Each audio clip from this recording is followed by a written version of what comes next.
নমস্কার, সবাইকে স্বাগত জানিয়ে শুরু করছি রিয়েল টক বাংলায় আমাদের আজকের পডকাস্ট। আমাদের আজকের পডকাস্টে যিনি অতিথি, তিনি একজন অ্যাস্ট্রোলজার, তিনি একজন বামিস্ট, তিনি একজন ডক্টরেট অফ অ্যাস্ট্রোলজি। শুধু তাই নয়, তাকে বলা হয় নতুন প্রজন্মের আলোক দিশারি। তার কারণ তার একটি বিশেষ গুণ আছে বা একটি বিশেষত্ব আছে, তিনি ভবিষ্যৎবাণী করতে পারেন। খুব ইন্টারেস্টিং, তাই না? আমি অধীর আগ্রহে অপেক্ষা করে আছি তার সাথে কথা বলার জন্য প্রায় সকাল থেকে। তাই সময় নষ্ট না করে চলে আসছি আমাদের আজকের অতিথির কাছে। আমাদের আজকের অতিথি শ্রীমতী দুর্গাশ্রী। নমস্কার ম্যাডাম, অনেক অভিনন্দন আপনাকে আমাদের পডকাস্টে। ধন্যবাদ আপনাদের সকলকে আমাকে এখানে আহ্বান জানানোর জন্য। আমার জন্য আপনারা বসে আছেন শুনে খুব ভালো লাগলো। আমি দুর্গাশ্রী, সকলকে আমার ভালোবাসা, প্রণাম, গুরুজনদের প্রতি শ্রদ্ধা নিবেদন করে আমি আমার অনুষ্ঠান শুরু করছি। প্রতি সময়ের অনুষ্ঠানের মতো আজও একই কথা বলবো, তোমাদের ভালো রাখার তলে আমি দুর্গাশ্রী তোমাদের মাঝে আবারও বিভিন্ন জায়গায় ফিরে আসবো। ঈশ্বর তোমাদের সকলকে সুস্থ আর ভালো রাখো। ম্যাডাম, ভবিষ্যতের ব্যাপারটা তো আসছি, আপনি একটু বলুন, আপনি এই অ্যাস্ট্রোলজিতে এলেন কিভাবে? অ্যাকচুয়ালি খুব ভালো একটা কথা। ছোট থেকেই না এটা আমার কোথাও একটা নেশা ছিল। নট দ্যাট নেশা, এটা কোথাও আমি ইনহেরিট করতাম। বিকজ আমার বাবাকে আমার ঠাকুরদা, আমি শুনেছি, ওনাকে আমি দেখিনি, আমি শুনেছি আমার বাবারা 12টা ভাই বোন ছিলেন। তো খুব স্বাভাবিকভাবেই কর্মজীবনে এখনকার বাচ্চাদের মতো তো আমার বাবাদের আমলে বাচ্চারা এতটা প্যাম্পার্ড বা এতটা কেয়ারিং থাকতো না। তো তারা পিসিদের বিয়ে হয়ে গেছে, বাবা কাকারা চাকরিতে গেছে। আমি শুনেছি এরকম কোন এক একাদশীর আগে আমার ঠাকুরদা ঠাকুমাকে বলেছিলেন, তুমি সব ছেলেদের একটু চিঠি তার লিখে দাও। তখন তো লেখার ব্যাপার ছিল। তো ওরা যেন সবাই চলে আসে বাড়িতে। আর সেই একাদশীর দিন ঠাকুমাকে বলেছিলেন, তুমি না আজকে অবশ্যই আমার সামনে বসে মাছ খাও, আমার মনে হয় তোমার আর মাছ খাওয়া হবে না। বিকজ এখন তো এই রিচুয়ালস গুলো আমরা একটু মানি না, বাট আমার দাদুর আমলে এগুলো মানা হতো। বাট আমি আমার ঠাকুমাকেও দেখেছি আফটার উইডো, তিনি মানে আমার দাদুকে আমি দেখিনি, ঠাকুমাকে দেখেছি আফটার উইডো তিনি ভেজ খেতেন। তো আমার এরকমই আমার তারপর তার লেখা হয়। এই ইন্টিউশনটা এলো কি করে?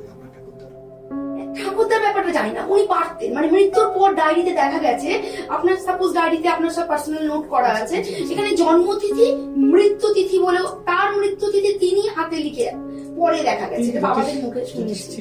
না, আমার ঠাকুরদা ছিলেন একজন অ্যাডভোকেট, আমতা কোর্টের অ্যাডভোকেট ছিলেন। বাট তার ওটা ওই যে মানে পেশায় হয়তো ফর্মালি আমি এসছি, বাট আমার পেডিগিরি ওয়াইজ হেরিডিটিক্যাল ওয়েতে এটা কিন্তু নেশা ছিল। আমার বাবাকে শুনেছি, আমার বাবা মার মুখে শুনেছি, রাতের পর রাত বাবা প্রেডিকশন করতো আর কাগজগুলো ছিঁড়ে ফেলে দিত, মানে পারতো না। মানে কোথাও একটা যখন পারতো না তখন অস্থিরতা। আমি শুনেছি আমার বাবা বাইরে, আমার বাবা মেকানিক্যাল ইঞ্জিনিয়ার, আমি শুনেছি তিনি বাইরে গিয়ে একদম কাগজে লিখতেন যে মার আজকে পেট খারাপ হবে, মানে আজকেই হবে। আচ্ছা। তো উনিও কিন্তু পেশায় ছিলেন না। আমার বাবা একজন মেকানিক্যাল ইঞ্জিনিয়ার, আমাদের র মেটেরিয়ালস গুডের বিজনেস ছিল।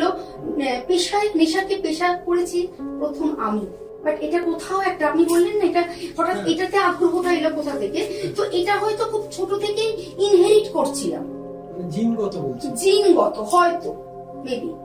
আপনাকে যে স্টোরিটা ব্যাক অফটা বললাম, ফ্ল্যাশব্যাকটা বললাম, এরপর তো নিজে আমি একটু সায়েন্সের স্টুডেন্ট, পড়াশোনা করতে ওই লুকিয়ে চুরিয়ে একটু বই পড়তে প্রেডিকশন করতে মানে when I was 21st in my age, 21 বছর যখন আমার বয়স, তখন থেকেই আমি ফর্মালি চেম্বারে বসি এবং মানুষের সাথে প্রেডিকশন করা শুরু করি। হ্যাঁ, প্রায় 20 বছর, 18 বছর তো বটেই, প্রায় 20 বছর। তারপর একে আমার ডিগ্রিজ, পড়াশোনা, প্রেডিকশন করতে শুরু করা, এগুলো আর কি। বিভিন্ন সময় বিভিন্ন গুরুদের সান্নিধ্য অবশ্যই সেটা দরকার। বিকজ আমি মনে করি জ্যোতিষ অবশ্যই একটা ম্যাথামেটিক্যাল সাবজেক্ট, যেখানে অঙ্ক করে প্রেডিক্ট তো অবশ্যই করতে হয়, বাট তার থেকেও বড় বিষয় হচ্ছে গুরুমুখী বিদ্যে, গুরুত্বপূর্ণ। এটা আমি অ্যাকচুয়ালি নট অনলি অ্যাস্ট্রোলজি, আমি ইন এভরিওয়্যার বলছি। সবাই রান্না করে, আপনার মা রান্না করছে, আপনার মিসেস রান্না করছে, আপনার বোনেরা রান্না করছে, বাট সবার রান্না ডিফারেন্স। বাট সবাই কিন্তু নুন, চিনি, হলুদ, ইনগ্রেডিয়েন্টস অল আর সেন্স। আপনি বলুন, আপনি একজন অ্যাঙ্কার, আপনার মতো আরো 100 জন অ্যাঙ্কার আছে, তাহলে আপনার কোয়ালিটিটা ডিফারেন্ট হবে কোথা থেকে? ওই কিছু একটা গুরুমুখী বিদ্যে আর কিছু একটা আপনার অধ্যাবসায় বা practice, how to talk, how to create your, সবারটাই আলাদা হবে। সেটাই আর কি অধ্যাবসায়। বিভিন্ন সময় বিভিন্ন গুরুদের সান্নিধ্যে তো এসেছি। আমার গুরুরা কেউ কামাখ্যায়, কেউ দিল্লিতে আছেন, কলকাতায় প্রবীরানন্দ স্যার আছেন, পানামল স্যার ছিলেন, রামকৃষ্ণ মহাশয় তো আছেন। হ্যাঁ, সেটা তো করতেই, আপনাকে কোনো জায়গায় একটু উপরে উঠতে গেলে তো প্রফেশনালি তো কোথাও প্র্যাকটিস শিখতে হয়েছে। আর শিক্ষার তো কোনো শেষ নেই, আজও শিখছি। আপনাকে বলা হয় নতুন প্রজন্মের আলোর দিশা, কেন বলা হচ্ছে? মানুষ ভালোবেসে বলছে, তাদের কারণটা তো আমি খুব একটা বলতে পারবো না। তবে আমার যেটা মনে হয় অ্যাকচুয়ালি আমি বাচ্চাদের খুব ভালোবাসি। বিকজ দেখুন, আমার কোথাও গিয়ে মনে হয় আপনি আমি লাইফে একটা স্টেবল জায়গায় চলে এসেছি। এখান থেকে আমাদের বিশেষ কিছু উন্নতি আর হবার নেই, বিশেষ কিছু অবনতিও হবার নেই। এটাও নেই বলাটাও কিন্তু ভুল, বাট থোড়া কম, হ্যাঁ, অন এন অ্যাভারেজ। তারপরও তো এক্সেপশন আছেই। আমি শুনেছি আমাদের দেশের, আমাদের রাজ্যের কোন এক মুখ্যমন্ত্রী আফটার 50 তিনি মুখ্যমন্ত্রিত্ব পেয়েছিলেন।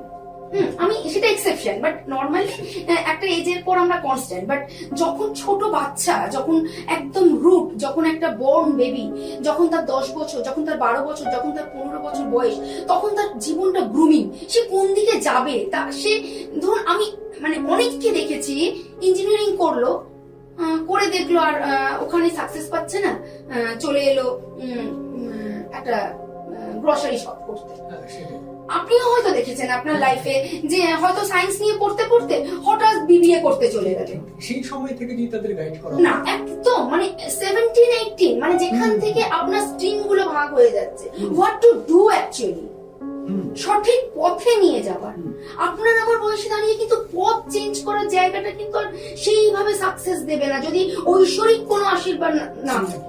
দেখুন, ঐশ্বরিক বা ইউনিভার্সের কিছু আশীর্বাদ থাকলে তো আজকেই দুম করে উপরে উঠে যাওয়া যায়, বাট ওটা কিন্তু ক্যালকুলেটিভ না।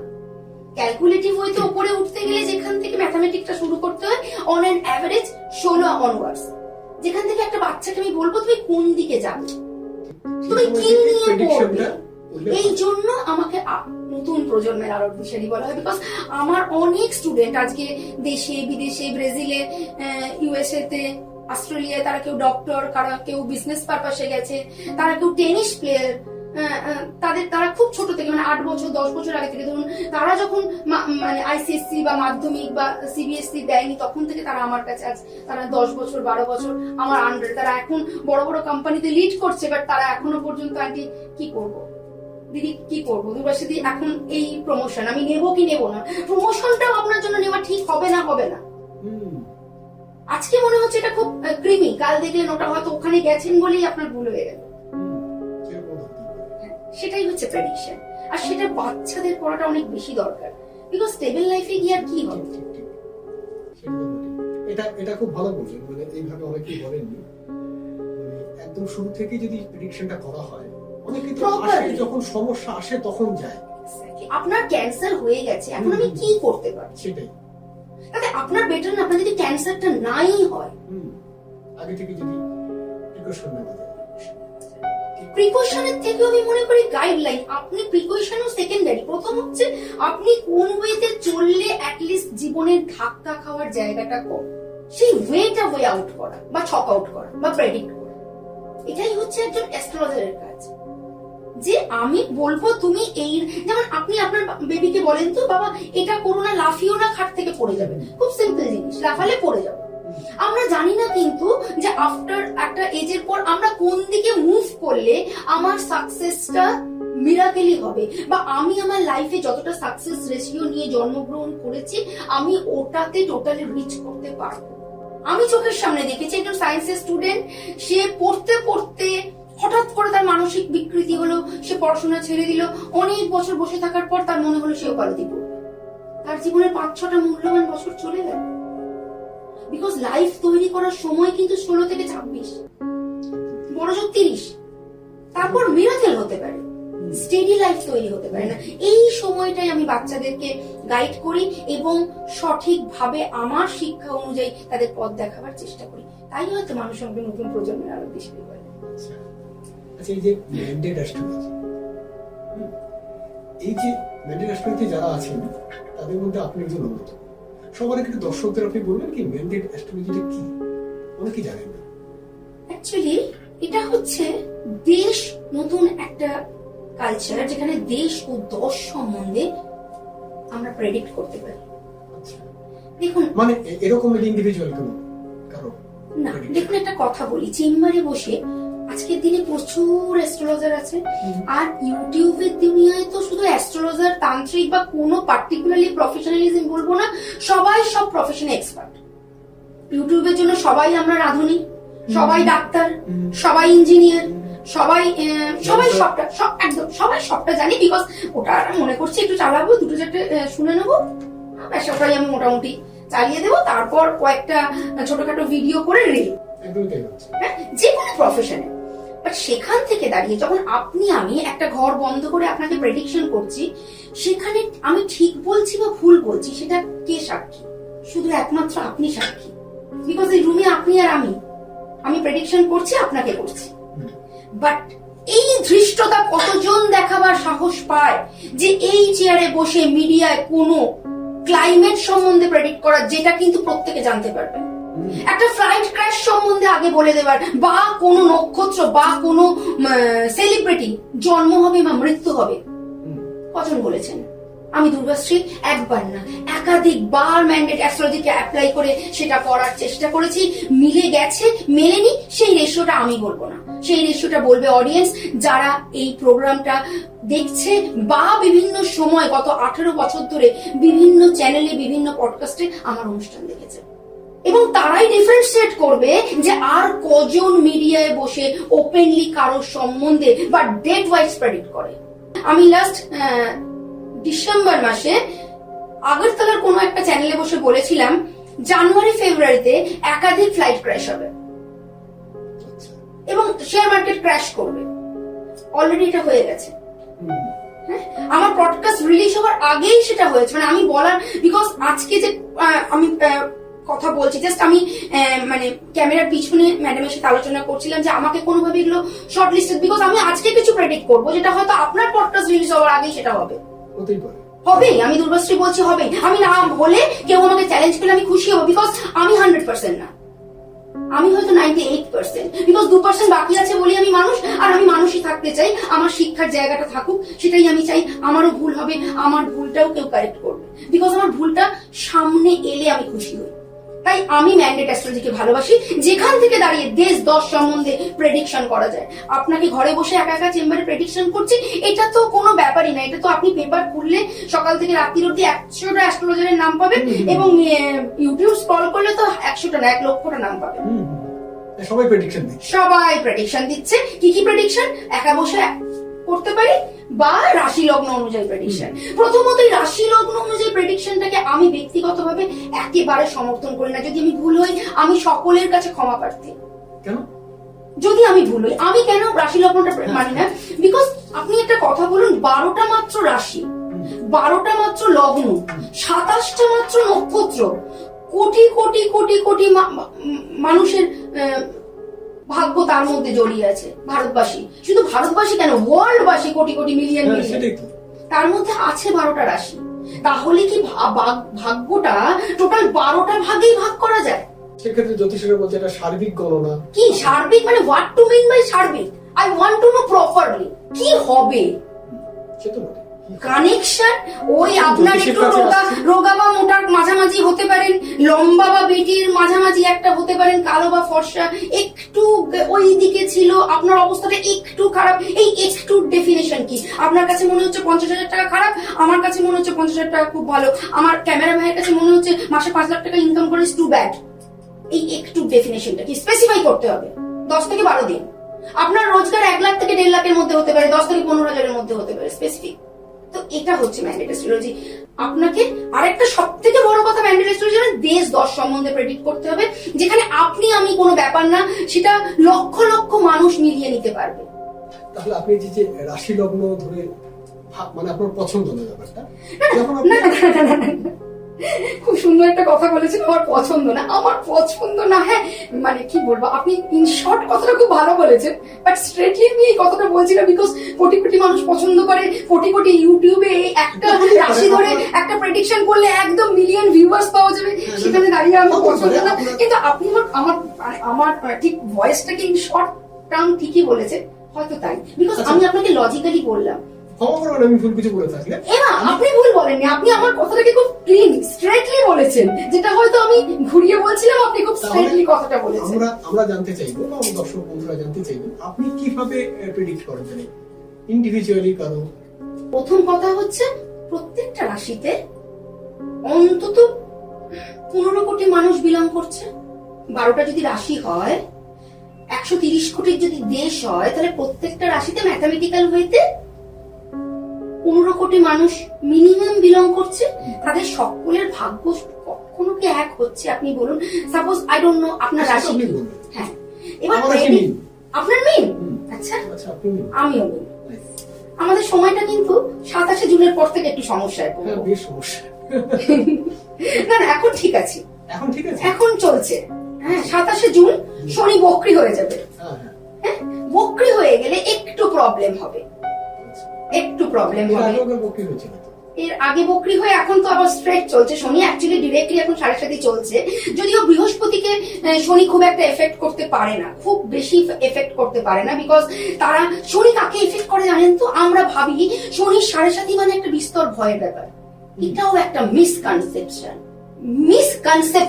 শনি মানেই 7.5 মানেই একটা খারাপ। This is a big misconception. খারাপ নয়। তাহলে সবাই বলে কেন খারাপ? আপনি যখন অন্যায় করছেন তখন আপনি বুঝতে পারছেন না আপনি খারাপ, বাট আপনি যখন অন্যায় ফল পাচ্ছেন তখন আপনার খুব মনে হচ্ছে আমার সময়টা খারাপ। আমরা সারা বছর পড়াশোনা করিনি, আমাদের সময়টা কিন্তু খারাপ ছিল না। রেজাল্টের দিন যখন দুটো সাবজেক্টে ব্যাক পেলাম তখন মনে হলো আমার সময়টা কিন্তু খুব খারাপ। এটা হলো শনি, বিকজ শনি আমাদের কর্মফল প্রদান করে। আপনি হয়তো জানেন, বা আমার অনেক ভক্তরাও হয়তো জানে, এই শনির 7.5-তে ভারতবর্ষের 2 জন প্রধানমন্ত্রী তার প্রধানমন্ত্রিত্ব পিরিয়ডটা ক্যারি অন করেছেন। তাহলে আমরা কি করে বলতে পারি যে শনি 7.5 খারাপ? শনি আমাদের কর্মফল প্রদান করে। আপনি দিনের পর দিন যে অন্যায় করেছেন, শনি সেটার রেজাল্ট আপনাকে দেয়। খুব কম ক্ষেত্রে বৃহস্পতি অর্থাৎ মীন এবং ধনু রাশি লগ্নের মানুষরা শনির 7.5 কু এফেক্ট কিছু পরিমাণ কম পায়, বিকজ অফ বৃহস্পতি এদের লিডিং গ্রহ। ইন মানে নর্মাল কেসেস, আমি আবার বলছি, আমি রাশি লগ্ন অনুযায়ী প্রেডিকশনকে আপনি যেটা ইন শর্ট বললেন সেটা আমি ওইভাবে না বলে বলছি, আমি শুধু রাশি লগ্ন মানে অনুযায়ী কোনো প্রেডিক্ট করতে চাই না। বাট বৃহস্পতির লোকেরা অন্যায় কম করে, বিকজ লোকে ভাবে বৃহস্পতি আমাদের অর্থ প্রদান করে না, বৃহস্পতি আমাদের সৎ করে, বৃহস্পতি আমাদের জ্ঞান প্রদান করে। হ্যাঁ, আপনি যদি বলেন জ্ঞান আর অর্থ কো রিলেটেড, তাহলে রাইট, বাট ফাটকা অর্থ কিন্তু খুব কম মীন এবং ধনু রাশি লগ্নের লোকেদের কাছে আছে, খুব কম আছে। আবার বলছি, নেই বলবো না, বিকজ হরোস্কোপে 9টা গ্রহই কিন্তু ইন্ডিভিজুয়াল শক্তিশালী এবং দশা অন্তর্দশা শক্তিশালী। এই কারণে বৃহস্পতি রাশি লগ্নকে শনি কম ইফেক্ট করতে পারে, তাদের শনির 7.5-তে কম লস হয়। এদেরকে শনি একটু কম, একটু কম, বিকজ কারণটা বললাম। এখন এই সময় তাহলে আপনি বললেন যে এই মীন রাশিতে তো 27 জুন থেকে একটু সমস্যা হবে। হ্যাঁ, অলরেডি 7.5 চলছে, অলরেডি তো মিনের উপরই শনি আছে, বকরি হবে, 6 মাস থাকবে, 6 মাস বকরি থাকবে। আবার বলছি, কোনো প্রবলেম মানে এমন না, ইন্ডিভিজুয়াল হরোস্কোপ ইজ ডিফারেন্ট। আপনি আমি দুজনেই নিন, আমাদের প্রফেশন না না সামনেই যখন আছি, দেখুন রাশি অনুযায়ী প্রেডিকশন আপনি আমি দুজনেই নিন, কিন্তু ইনিশিয়ালি কিছু মিল আছে, বাট ভাগ্যের মিল নেই। আপনার রংটাও পরিষ্কার, আমার রংটাও মধ্যম, মিল। নরমালি বৃহস্পতির রংটা একটু পরিষ্কার হবে, বাট ভাগ্যটা সেম না। আপনি ডিফারেন্ট প্রফেশনে আছেন, আমি ডিফারেন্ট প্রফেশনে আছি, তাহলে রাশি ধরে প্রেডিকশনটা ঠিক হয় না, হতে পারে না। একটা ওভারঅল ক্যালকুলেশন করা যেতে পারে। আচ্ছা, লগ্নতে তো আলাদা হতেই পারে, ধরুন আপনার লগ্নটা আলাদা, একটু আলাদা হচ্ছে, আমার লগ্ন আলাদা। হ্যাঁ, আপনার বাকি সব আলাদা গ্রহরা। বাকি সব সাবলট কিছু থাকে না, আপনার হরোস্কোপে আরো শনি, মঙ্গল, বুধ, বৃহস্পতি, রাহু, কেতু প্রত্যেকে ডিফারেন্ট ডিফারেন্ট ঘরে বসে আছে। আপনার আমার যদি সেম হতো, আপনার যটা সন্তান আমার তটা সন্তান হতো, তাহলে মীন রাশি কি সবার সেম সন্তান? আপনার ফিনান্সিয়াল ক্যাপাসিটি যা হতো আমারও তাই হতো। সেটা কি আদৌ হচ্ছে? না, এটা হয় না। আপনারা মিলিয়ে দেখুন, আমি প্রত্যেককে অনুরোধ করছি মিলিয়ে দেখুন, এটা হয় না। হরোস্কোপে 9টা গ্রহই ভুল, আর শুধুমাত্র চন্দ্র যে ঘরে অবস্থান করছে বা শুধুমাত্র লগ্ন যে ঘরে অবস্থান করছে সেটাই ঠিক, এটা তো নয়। নক্ষত্র, হ্যাঁ, এগুলো প্রত্যেকটা প্রায়োরিটি। এবার মীন রাশিতে 3টে নক্ষত্র আছে, 3টে নক্ষত্র তো এক ফল দেবে না, সেখানে তো আলাদা হচ্ছে। হ্যাঁ, প্রত্যেকটা জায়গা আলাদা। আচ্ছা, এখন খুব শুনছি মানে বর্তমান অবস্থায় বৃহস্পতি নাকি তুঙ্গস্থ অবস্থায় আছে, সবারই ভালো হচ্ছে, এমনকি দেশের জন্য নাকি ভালো হচ্ছে, তাই কি? আপনার কি মত? দেখুন, আমি আবার একটা কথা বলছি, বৃহস্পতি তুঙ্গস্থ, পার্টিকুলারলি একটা গ্রহ তুঙ্গ থেকে প্রত্যেকের ভালো করছে এই ধারণায় আমি একমত নই। আপনাকে তো ব্যাখ্যা করবই, তার আগে আমি দুর্গাশ্রী একটা প্রেডিকশন করে যাই। বৃহস্পতি তুঙ্গস্থ, সারা দিকে সবাই বলছে তুঙ্গস্থ বৃহস্পতি ভীষণ ভালো ফল দেবে। আমি দুর্গাশ্রী আজকে আপনার পডকাস্টে বসে বলে যাচ্ছি, 15 জুন থেকে 15 সেপ্টেম্বর অব্দি অত্যন্ত ঘোর একটা সময় যাবে, যে সময় কি কি হতে পারে, যে সময় অবশ্যই ভাবে একাধিক বিমান দুর্ঘটনার সম্ভাবনা আছে দেশে এবং বিদেশে, সম্ভাবনা আছে ল্যান্ডস্লাইডিং এর সম্ভাবনা অবশ্যই ভাবে রেখে গেলাম, সম্ভাবনা না হবেই অতিবৃষ্টি এবং অতি খরা, অর্থাৎ অতি বৃষ্টিতে কোনো জনজীবন বিপন্ন হবেই। এই প্রেডিকশন গুলো আবার করে গেলাম এবং টাইম লাইন দিয়ে গেলাম, এটাই হচ্ছে ম্যান্ডেট অ্যাস্ট্রোলজি। আপনি বলছিলেন আজকে কিন্তু আমি টাইম স্পেসিফিক করলাম, যেখান থেকে আপনার পডকাস্টিং হোক বা আপনি যেখানে যেখানে টেলিকাস্ট করবেন প্রত্যেকটা মানুষ, লক্ষ লক্ষ মানুষ শুনতে পাবে এই সময়, এবং তারা কমেন্ট সেকশনে ঠিক বা ভুল রিপ্লাই করতে পারবেন। আপনাকে দরজা বন্ধ করে আমি কি প্রেডিকশন করছি সেটা কিন্তু কেউ শুনতে পাচ্ছে না, ঠিক বা ভুল একমাত্র দাবিদার আপনি।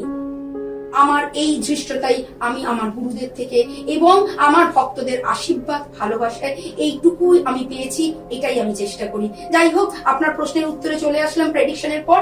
তুঙ্গস্থ বৃহস্পতি, হ্যাঁ, কিছু রাশির জন্য বেটার অবশ্যই হবে। রাশিগুলোর কথা একটু বলি, বৃশ্চিক, কুম্ভ এবং বৃষ, এই 3টে রাশির জন্য সময়টা শুভ ফল দেবে। মীনের জন্য সময়টা আংশিক শুভ, তবে কামিং 27 জুলাই অনওয়ার্ডস শনি আবার মীন রাশিতে বক্রী অবস্থায় থাকবে। এই সময় মিথুন এবং মীন একটু সাবধানতা অবলম্বন করা উচিত। হঠাৎ অর্থ লস, হঠাৎ কোনো গুরুজনদের শারীরিক সমস্যায় কিন্তু তাদের ডেইলি লাইফটা বিঘ্নিত হতে পারে। এটা হলো কথা। এরপর আমি আরো একটু বলি, যেটা হচ্ছে আমি বারবার তোমাদের কাছে অনুরোধ করছি, সব দর্শকদের কাছে অনুরোধ করছি, রাশির পিছনে দৌড়িও না। আমি একটা ছোট্ট এক্সাম্পল দিচ্ছি। আজকে আপনার বাড়িতে একটা যে কোনো, আপনি এখন প্রোগ্রাম করছেন, আপনার হয়তো না হোক, এটা আমি জাস্ট একটা কথা স্টোরি বলছি, একটা ফোন কল ছিল, আপনার দিদির বাচ্চাটির হয়তো অসুস্থ, এক্ষুনি আপনার কাছে একটা ফোন কল এলো। আপনি যখন প্রোগ্রাম করছেন আপনার সময় তো ভালো, তাহলে আপনি কি মনে করছেন এই ফোন কলটা আপনার এই সময়টাকে ডিডাক্ট করলো না? করলো তো। আপনিও মানসিক ভাবে ভালো নেই। আপনার দিদি তার সন্তান মৃত্যুর সাথে যুদ্ধ করছে, তিনি কি একই, মেয়েটিরও যে রাশি আর মায়েরও কি সেই রাশি? তাহলে মেয়েটি যখন হসপিটালে ভুগছে তখন কি তার মা বা বাবা খুব ভালো আছেন? তাহলে কি করে রাশি ধরে প্রেডিকশনটা সঠিক হচ্ছে? আবার আমি দেখাবো, ওই যে রাশির মেয়েটি হসপিটালে ভর্তি, ঠিক ওই রকমই কোনো একটা রাশির মানুষ, সে হয়তো ওয়ার্ল্ড কাপ খেলা দেখছে ফ্রান্সে গিয়ে। তাহলে রাশি কি করে হলো? একই রাশির একজন হসপিটালে ভর্তি এবং তার মা বাবা নিশ্চয়ই খুব শুভ অবস্থায় নেই, তাদের সেই রাশিগুলো নিশ্চয়ই নয়। মা সন্তান ফ্যামিলি সবার তো এক রাশি নয়, বাট ফ্যামিলিতে যখন ডিজাস্টার আসে তখন সবাই কিন্তু কম বেশি সেটা ফেস করে, তাহলে সকলের এক রাশি নয়। তাহলে কেন তোমরা রাশির প্রেডিকশন নিয়ে এত বেশি মাথামাতি করছো? আর শনির সাথে সাথে প্লিজ দুর্বাশ্রী বলছি, ভয় পেও না, কর্ম সঠিক করো। আরো একটা কথা, বৃহস্পতি আমাদের অর্থ প্রদান করে না। চেম্বারে রেখে দিদি একটু হাতটা দেখে বলবেন বৃহস্পতিটা আমার কেমন আছে? কিচ্ছু নেই, অত্যন্ত ভালো আছে। ঠিক কতটা ভালো জানো বৃহস্পতি তোমাদের আছে? রাজা হরিশ্চন্দ্রের যতটা ভালো ছিল, বুঝতে পারছো? ওনার বৃহস্পতি কিন্তু সব থেকে ভালো ছিল, তবে উনি রাজা হরিশ্চন্দ্র হয়েছিলেন।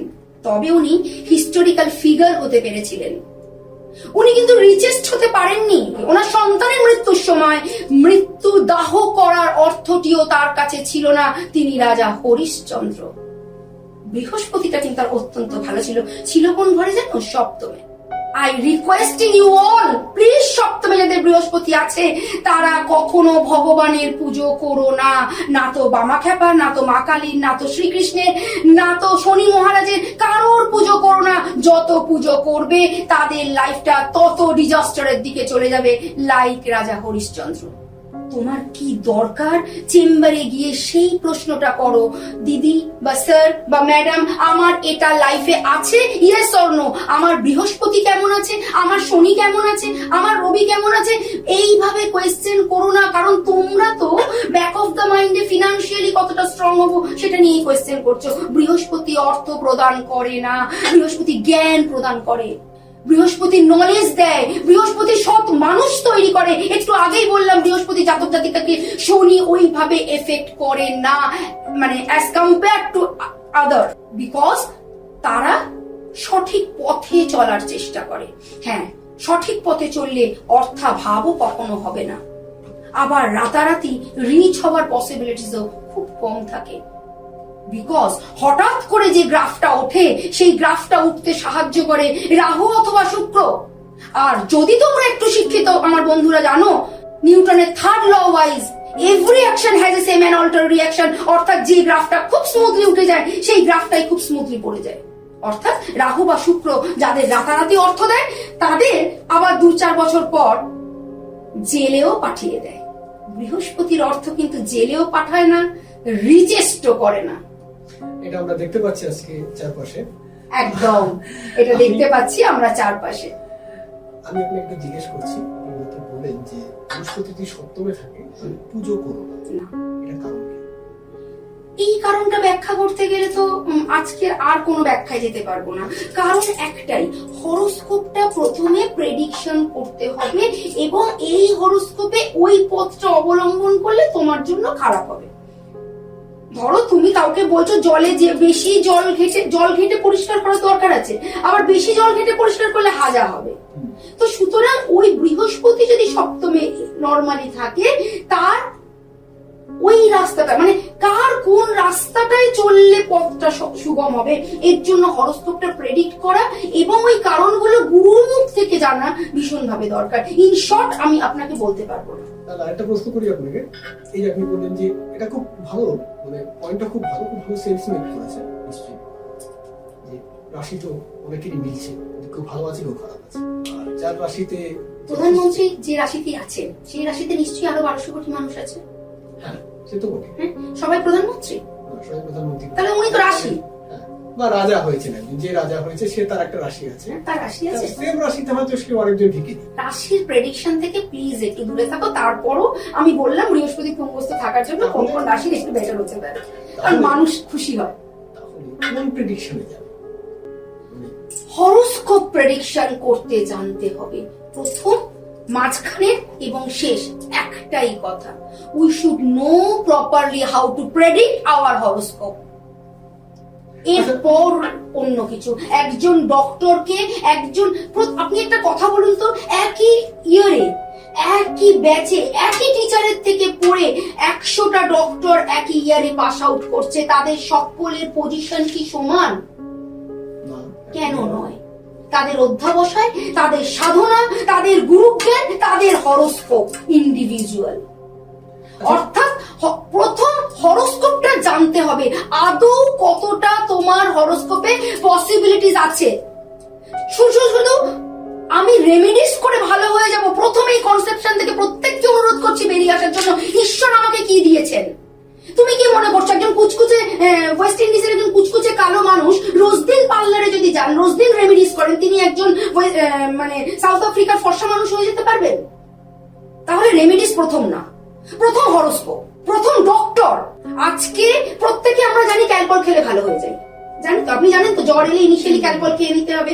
আমার খুব একটা রোগ ভোগ হয় না, আমি ওষুধের নাম জানি না, বাট আমার ফ্যামিলির অনেকে জানেন পেটে ব্যথা হলে কি খেতে হবে। আপনারাও জানেন লুজ মোশন হলে কি ওষুধ খেতে হবে। তাহলে আপনি লুজ মোশন বা পেট খারাপ বা জ্বর এলে কি ওষুধটা কিনে খেতে পারেন? তাই ডক্টরকে তার 1200 টাকা ফিস দিয়ে আপনাকে দেখাতেই হতো না। বিকজ আপনাকে জানতে হবে আপনার লুজ মোশনটা কি পেট খারাপ থেকে হয়েছে, ফুড পয়জন থেকে হয়েছে, না আপনার ভিতরে বড় কোনো ডিজিজ হয়ে গেছে যার জন্য আপনি আপনার স্টমাক খারাপ হয়ে গেছে, আপনার লুজ মোশন হচ্ছে। তাহলে এটাই হচ্ছে একজন অ্যাস্ট্রোলজারের কাজ, যে আপনি ঈশ্বর বিধি আপনাকে কি বিধান দিয়ে জন্ম দিয়েছেন সেটা প্রথম জানতে হবে। প্রথম অ্যাস্ট্রোলজারের কাছে গিয়ে আমার ভাগ্যটা শুধরে দিন প্লিজ বলবেন না আরো ঠকবেন।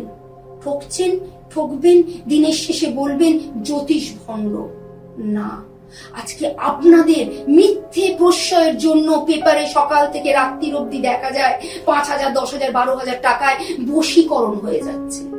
আরে একবার আপনাদের শিক্ষিত মানুষের মনে প্রশ্ন আসে না, যদি মাত্র 15,000 টাকায় বশীকরণ হতো, তাহলে আমি একে তাকে বশীকরণ না করে মোদিবাবুকে, মমতা ব্যানার্জিকে, সোনিয়া গান্ধীকে 15,000 টাকায় বশীকরণ করলে বলুন তো আমার লাইফটা কত ভালো হতো। একটু চিন্তা করে বলুন, ইজ ইট পসিবল? হয় না বন্ধু, হয় না। বাস্তবে ফিরে এসো, বাস্তবে থেকে যদি বিচার করতে শেখো জীবনের সব অ্যাচিভমেন্ট পাবে। তাহলে একজন প্লেয়ার রোজ দিন মাটিতে পরিশ্রম করতো না শুয়ে শুয়ে, একজন ওই কারোর কাছে গিমিকে চলে যেত আর 20,000 টাকায় তাকে সচিন তেন্ডুলকার বানিয়ে দেওয়া যেত। হয় না।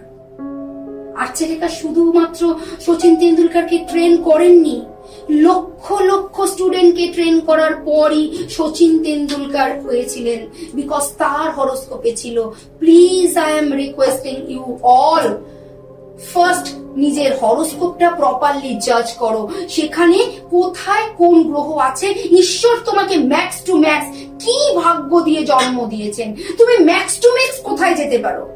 এরপর দরকার রেমিডিস, তান্ত্রিক, সাধনা, অ্যাস্ট্রোলজি, অ্যাস্ট্রোলজি না, যে কোনো ওয়ে অফ রেমেডি, ভ্যারাইটি। উনি কথা বলতে বলতে আমি নিশ্চয়ই রেমেডির ব্যাপারেও তোমাদেরকে বলবো। সেই পথে যদি তোমার ভাগ্যে 200 লিটার জল ভগবান দিয়েছেন, এবার ছোটখাটো লিকেজ ভুলভাল হয়ে 50 লিটার 60 লিটার জল বেরিয়ে যাচ্ছে, আমি কথা দিচ্ছি, আমি দুর্বাশ্রী তোমাদের হয়ে বলে দেব এবং ব্যবস্থা করে দেব যাতে তোমার ট্যাঙ্কে 200 লিটার জলই থাকতে পারে, অর্থাৎ ভাগ্যের ম্যাক্সটা তুমি পেতে পারো। বাট 220 লিটার জল আমি কেন বন্ধু, ঈশ্বর যিনি জন্ম দিয়েছেন তিনিও চাইলে আর চেঞ্জ করতে পারবেন না। বিধির বিধান খণ্ডাবে, তুমি কি এমনই শক্তিমান? হরোস্কোপ তো বললেন, এটা কোন হরোস্কোপ ধরে প্রেডিকশনটা খুব সস্তা হয়ে যাচ্ছে নাকি? কেন বলুন তো? হ্যাঁ, তার কারণে বলছি। এখন সফটওয়্যার আছে, সফটওয়্যারে date of birth, time of birth, place of birth ফেললে একটা হরোস্কোপ বেরিয়ে আসছে। তারপর থেকে তো আমি দেখেছি গিয়ে অ্যাস্ট্রোলজার ইনফরমেশন নিল, চলে গেল পাশের ঘরে, কিছুক্ষণ বাদে এলো।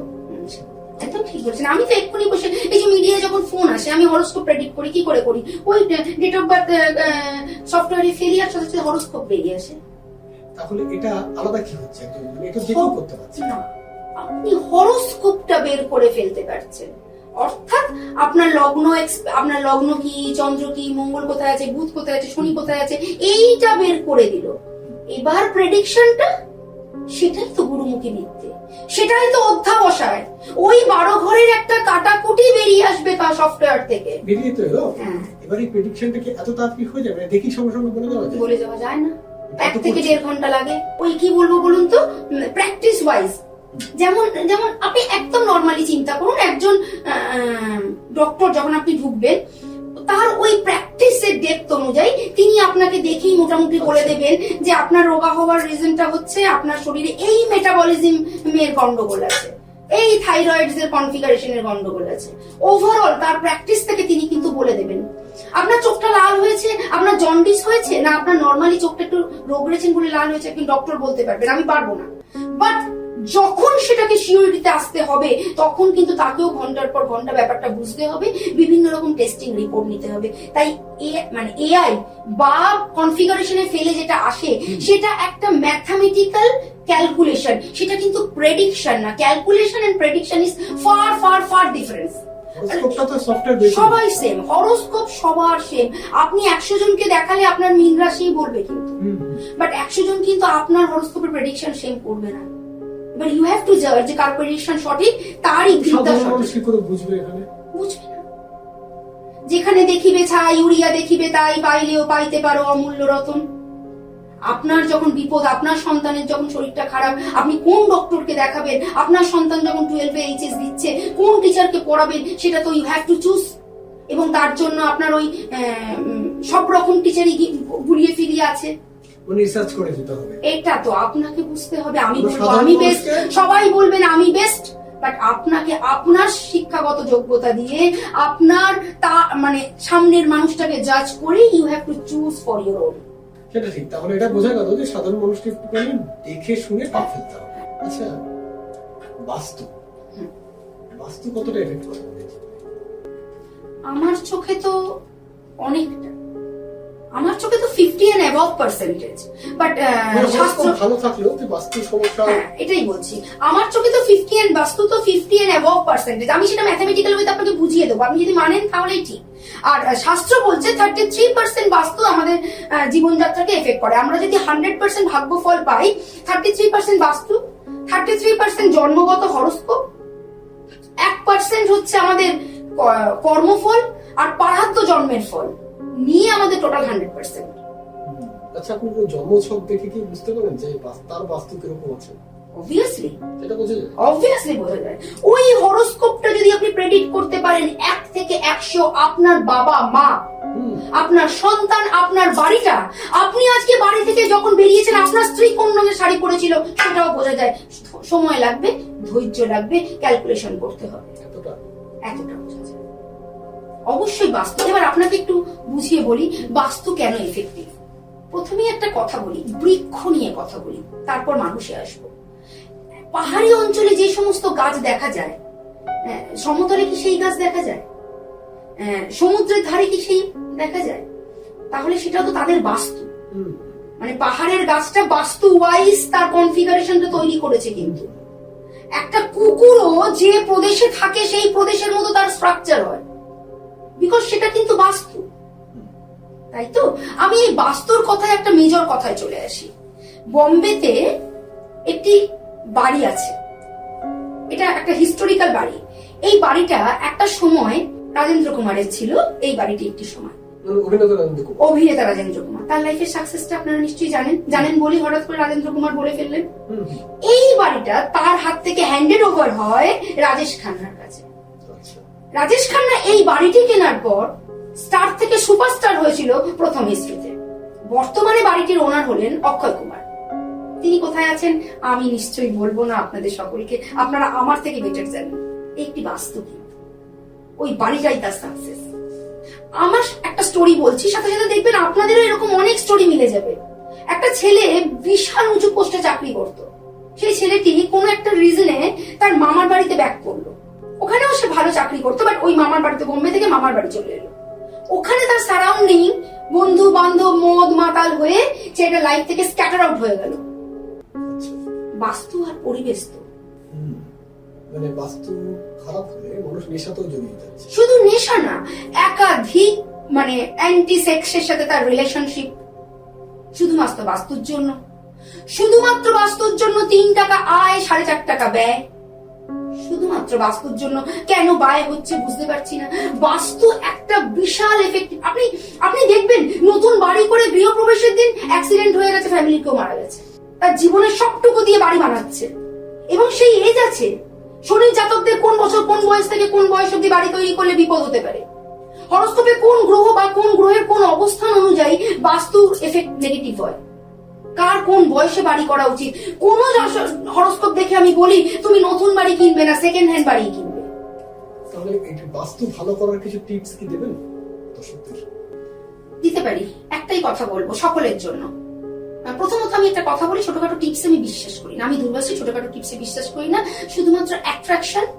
কারণ এতে ভাগ্যের পরিবর্তন হয় না। ভাগ্য ইন্ডিভিজুয়াল, রেমেডিজ ইন্ডিভিজুয়াল। ভাগ্য তার যেমন, প্রতিকার তার সেইভাবে ডিফারেন্ট ওয়েতে করতে হয়।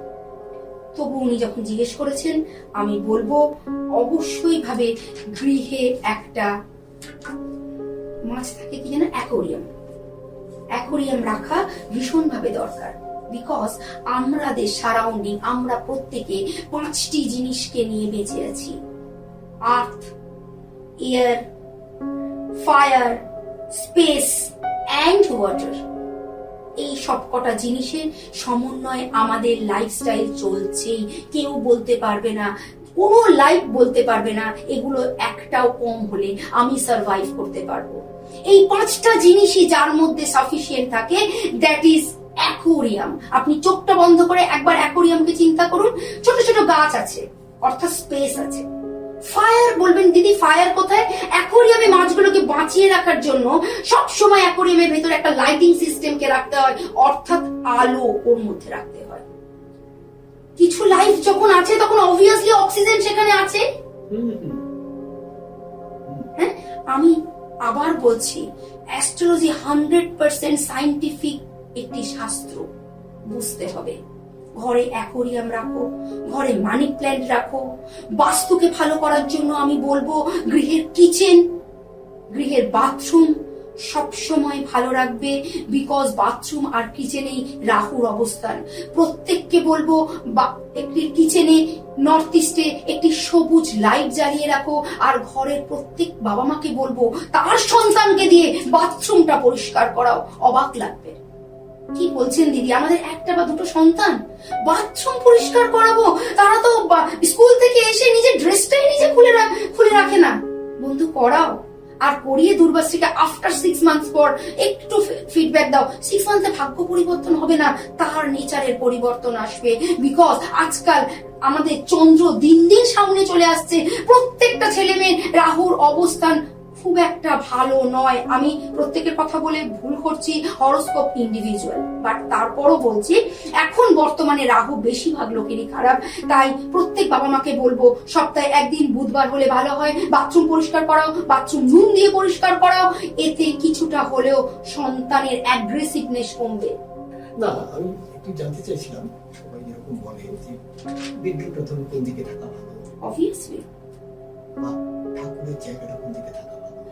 ঠাকুর তো সবসময় ঈশান কোণে থাকা ভালো, বাট আজকাল ফ্ল্যাট বাড়ি তো ইন্ডিভিজুয়াল বাড়ি। প্রথমত আজকের দিনে ইন্ডিভিজুয়াল হরোস্কোপ না দেখে বাস্তুর কথাও আমি বলতে চাই না।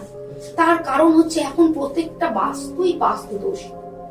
তাই প্রত্যেকের মানুষের, আপনার মায়ের যা ফিজিক্যাল স্ট্রেংথ ছিল, যে বয়স অব্দি লেবার দিয়েছে, আপনার স্ত্রী কি পারছেন না। আপনার মেয়ে তার থেকেও আগে বলবে হাঁটুতে ব্যথা। প্রত্যেকের বাস্তুটা খারাপ। খুব একটা নর্মাল কথা বলছি, যেখানে ভগবান থাকে সেই ফ্লোরের ওপর কেউ হাঁটা চলা করতে পারে না। যে কোনো মন্দির দেখো, ওটা কিন্তু ওপরে, মানে যেখানে অ্যাকচুয়ালি মূর্তি রাখা আছে তার ওপরটায় কিন্তু কিছু নেই। বাট এখন আমরা প্রত্যেকে 3 তলা বাড়িতে আছি, প্রত্যেকটা ফ্লোরেই একটা করে ভগবানের জায়গা আছে, তার ওপর ফ্লোরে মানুষ হাঁটাহাঁটি করছে। প্রথম কথা, এটা সর্বৈধ অন্যায়। গৃহে পুজো হয় না, বাট কিছু করার নেই। এখন লাইফ সাইকেল যেভাবে চলছে, মানে I have to fit with all this thing. Magic লাইফে এক্সপেক্ট করো না, কর্মফল you have to face. Shani যখন বকরি হবে, শনি কি করবে বলতো? ঠিক বাড়ি থেকে যখন একজন টিচার তোমাদের 10 জনকে পড়াতে বললেন 15 মিনিটের ব্রেক, আমি একটু ওয়াশরুম থেকে আসছি, তোমরা কিন্তু কেউ মুভ করবে না। টিচার তো সবাইকে সেম ইনস্ট্রাকশন দিয়ে ওয়াশরুম চলে গেছেন। 20 মিনিট পর টিচার এসে দেখছে কোন ছেলেটা ভদ্রভাবে বসেই আছে অ্যাজ পার টিচার। কেউ দুষ্টুমি করছে, কেউ বেঞ্চ থেকে উঠে 3rd বেঞ্চে চলে গিয়ে রীতিমতো স্কেট শুরু করে দিয়েছে। টিচার কি ঢুকে সকলের সাথে সেম বিহেভ করবে কি? শনি কিন্তু ঠিক তাই। শনি যে এই মুভ করে ব্যাক করছে বকরি গতিতে, দেখবে তোমরা কে কে অন্যায় করলে এবং তাদের ঠিক ঠিক সেই অনুযায়ী পানিশ করবে। আর যারা ভালো করবে তাদের ঠিক ততটাই অ্যাওয়ার্ড করবে। যেমন শনির সাড়ে সাথীতেই মানুষ অনেক অনেক অনেক সম্মানের সাথে উপরে যেতে পারেছে, এরকম প্রচুর এক্সাম্পল আছে। কিন্তু শনির সাড়ে সাথীতেই মানুষকে সাকসেস দিয়েছে। ঠিক আছে, তাই ন্যায় ফল দেয় শনি। শনি বকরি থেকে যখন রেট্রোগ্রেটেড থেকে যখন মানে মানে সোজা হয়ে যাবে, তখন শনি কর্মফল দেবে, কুইক দেবে। যারা পাপ করেছো তারা ফল পাবে, পাটা কেটে বাদ চলে যাবে। আর শনি যখন ফল দেয় না, একদম সুন্দর দেয়, বলার জায়গা দেয় না। হাতের আঙুলটা কেটে বাদ, ছোট্ট একটা অ্যাক্সিডেন্ট, পায়ের একটা আঙুল নেই, এটা হলো শনি। কালকে হঠাৎ বিপর্যয়, 20 লাখ টাকা ব্যাংক ব্যালেন্স ছিল, 5 লাখ টাকা ডেফিসিট, এটা দেয় শনি। আপনি তো অনেক গুরুর কাছে শিখেছেন। এখনো শিখছি, শিক্ষার কোনো শেষ নেই। কোথাও গিয়ে এখনো স্যাটিসফ্যাকশনের অভাব। কেন আমাকে বলতে হচ্ছে যে 15 জুন থেকে 15 সেপ্টেম্বরের মধ্যেই ডিজাস্টারটা হবে? কেন আমি বলতে পারছি না একদম 15 দিনের মধ্যেই হবে? তাই আমিও এখনো 100 পৌঁছইনি। একদিন অবশ্যই আমার সঙ্গে তোমরা থাকলে আমি 15 দিনের মধ্যে কি কি হবে সেই প্রেডিকশন করব, চ্যানেলে বসে করব, যেখানে ভুল হলে আমি প্রতিবাদটাও অন কমেন্ট পাই, চেম্বারের ঘরে না। আচ্ছা, আপনি সাধনা কিছু করেছেন? না তো। আপনি কোনো স্পেসিফিক কিছুর কথা বললে? তন্ত্র সাধনা? হ্যাঁ, সেটা তো রেমিডির একমাত্র খুব বলিষ্ঠ পথ, তন্ত্র সাধনা। তাহলে এই যে রত্ন দেয়, জেমস্টোন দেয়, তন্ত্র, কোনটা রেমিডি, কোন রেমিডিটা আপনি প্রেফার করছেন? আমার কাছে তো তন্ত্র is the best way to প্রতিকার। কিন্তু তন্ত্র শুনে তো অনেকে ভয় পেয়েছে। ঠকছে বলে, আশার লেভেলটা ভুলভাল বলে আমি আবার একই কথায় ফিরে আসবো। জ্যোতিষটা জানতে হবে, তন্ত্র তো পরের কথা, তন্ত্র তো করবো, তন্ত্র রেমিডির একমাত্র পথ। কারণ আগে জানতে হবে হরোস্কোপে তোমার আজকে তন্ত্র, তোমার সেটা লেখাপড়া হচ্ছে না, তুমি স্ট্রেট নিয়ে গেলে একটা কি যেন বলে ওটাকে, লেখাপড়ার জন্য একটা সরস্বতী কবচ পরিয়ে দেওয়া হলো, কিচ্ছু হবে না। তোমার বিয়ে হচ্ছে না, নিয়ে গেলে একটা প্রজাপতি কবচ দিয়ে দেওয়া হলো, কিচ্ছু হবে না বন্ধু, ফল হবে না। আর ফল তোমরা পাচ্ছ না। প্রথমে জানতে হবে হরোস্কোপে কেন তোমার বিয়েটা হচ্ছে না, হরোস্কোপে কোথায় সমস্যা আছে বলে। আছে কোনো হরোস্কোপে বীজযোগ, নাকি হরোস্কোপে আছে শনি সাড়ে সাথী, নাকি হরোস্কোপ মঙ্গল রাহুর চন্দ্র ছাড়া যোগ 4th হাউস 9th হাউসে কানেক্ট করছে বলে বাচ্চারা লেখাপড়া শিখছে না? কি কারণ? ডিজিজটা পরে, ডিজিজটার ইনার ক্লজটা কি আমাকে সেটা প্রথম আইডেন্টিফাই করতে হবে, তারপর সেটা রেমেডি করতে হবে। আর স্টোনেরও দরকার আছে। স্টোনের যদি দরকার, আমি একটা কথা সবসময় সকলকে বলি, কিন্তু আমাদের শাস্ত্র আমরা অধ্যয়ন করি না, আমাদের রামায়ণ, আমাদের মহাভারত, আমাদের গীতা আমাদের সব দিক থেকে চোখ খুলে দিয়েছে, আমরা পড়ছি না, আমরা জ্ঞান লাভ করছি না, আমরা শুধু উদ্ভ্রান্তের মতো কিছু পারিপার্শ্বিক মোহ আর লোভের পিছনে দৌড়চ্ছি, একটা সময় গিয়ে হাঁপিয়ে যাচ্ছি। হবে না। সমস্যাটা কোথা থেকে তৈরি হচ্ছে, কেন সমস্যা? রত্ন তো অবশ্যই দরকার আছে। তাই মা দুর্গা যখন যুদ্ধ করতে গিয়েছিলেন, হিস্ট্রি বলছে কুবের দিয়েছিলেন রত্ন, তার মানে সেখানে রত্নের উল্লেখ আছে। আবার আমি দেখছি একজন অটোওয়ালা অটো চালাচ্ছে, এই হাতে 3টে স্টোন, এই হাতে 3টে স্টোন। বাবা, 6টা স্টোন পরে যদি অটোই চালাতে হয়, তাহলে আমি স্টোন গুলো কেন পরবো? আমি দুর্বাশ্রী একটাই স্টোন পরে আছি। আমি হাজার হাজার অ্যাস্ট্রোলজারকে দেখি এত বড় বড় স্টোন সামনের দিকে মুখ করে পড়ে আছে। বুঝতে পারি না সোনাটা দেখাবার জন্য পড়েন, না স্টোনটা দেখাবার জন্য পড়েন, না দ্যাট ইজ অ্যাট্রাকশন। সবগুলো স্টোন যদি পড়লে সলিউশন হবে, তাহলে তো আর 9টা স্টোন কিনে পরে নিলেই হয়ে গেল। স্টোন দরকার, কোনটা দরকার, হরোস্কোপটা কোনখানে সমস্যা। একজন বুধের সমস্যা আছে, একজন 70 বছরের লোককে আমি একটা পান্না পড়িয়েছি, ভাই তার আর বুধটা ঠিক করে কি হবে? সে আর লেখাপড়া করবে? সে আর ডাক্তার হবে না, ইঞ্জিনিয়ার হবে না, বিদেশে যাবে লং টেনিস বা ক্রিকেট খেলার জন্য? কোন এজে সে আমার কাছে এসছে? এই এজে তার প্রবলেমটা কি? সেই প্রবলেমটা হরোস্কোপে কোন জায়গা থেকে ইনশিওর করছে বা অ্যাসিওর করছে? সেই প্রবলেমটা রেকটিফাই করতে হবে। সেটা যদি যোগের সমস্যা হয়, অবশ্যই তন্ত্রের মাধ্যমে। এবার তন্ত্র করতে হবে, কোন দিন করতে হবে। আজকে একজন রাবার ব্যবসায়ী আগরতলায় আমার কাছে এসেছিলেন, তার সন্তানের এরকম বিশেষ, দিদি আপনি যা ইচ্ছা করুন, দিদি আমার সন্তানকে ভালো করুন। এই তন্ত্রের মাধ্যমেই তিনি আজ অব্দি আমার ক্লায়েন্ট। তার বাচ্চা কোথায় আছে, কেমন আছে, অনেক আগরতলার মানুষ জানেন। আমার এই পডকাস্টটা শুনবে এমন কোন মা যে সন্তানের জন্য 8 বছর কলকাতা, ব্যাঙ্গালোর, হায়দ্রাবাদ ঘুরে বেরিয়েছে, তার সন্তান হয়নি, এখন তিনি 5 মাসের অন্তঃসত্ত্বা। এরকম একাধিক ভিডিওজও আমি দেখিয়েছি। কি করে, কেন ডাক্তার পারেনি, কেন দুর্গাশ্রী পেরেছে? দুর্গাশ্রী ভগবান? না না না না, আমি ভগবান নই, আমি মানুষ। আমি হরোস্কোপটা যাচ করেছি, তার বাচ্চা না হওয়ার রিজনটা হরোস্কোপের কোন জায়গায় লুকিয়ে আছে, কি করলে সেটা সমাধান হবে। হ্যাঁ, ডাক্তার করেছেন, উপকার করেছেন, তার 2টো টেস্ট টিউবের মধ্যে একটাকে বাদ দিয়ে দিয়েছে। যে পাইপে বেবি কনসিভ করে, 2টো পাইপ থাকে মেয়েদের শরীরে, একটাকে বাদ দিয়ে ফেলেছেন।